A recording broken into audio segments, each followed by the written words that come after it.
উড্ডয়নের ঘণ্টা দুই পরই কারিগরি ত্রুটির কারণে ভারতের আকাশ থেকে ঢাকায় ফিরে এসেছে বিমান বাংলাদেশ এয়ারলাইন্সের একটি ফ্লাইট। BG325 ফ্লাইটটিতে 274 জন যাত্রী ছিলেন বলে জানা গেছে।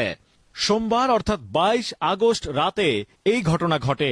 হযরত শাহজালাল আন্তর্জাতিক বিমানবন্দর সূত্র জানিয়েছে, কাতারের উদ্দেশ্যে সোমবার রাত 6:45 ঢাকা থেকে উড্ডয়ন করে বিমানের BG32 ফ্লাইটটি ছেড়ে যায়। এটি বোয়িং 7878 ড্রিমলাইনার দিয়ে পরিচালিত হচ্ছিল। ভারতের আকাশে কারিগরি ত্রুটি দেখা দিলে তাৎক্ষণিক ঢাকায় ফেরার সিদ্ধান্ত নেন পাইলট। প্রায় 2 ঘন্টা আকাশে উড়ে 274 জন যাত্রী নিয়ে ফ্লাইটটি নিরাপদে ঢাকায় জরুরি অবতরণ করে। যদিও ফ্লাইটটি ফিরে আসার বিষয়ে বিস্তারিত জানায়নি বিমান বাংলাদেশ এয়ারলাইন্স।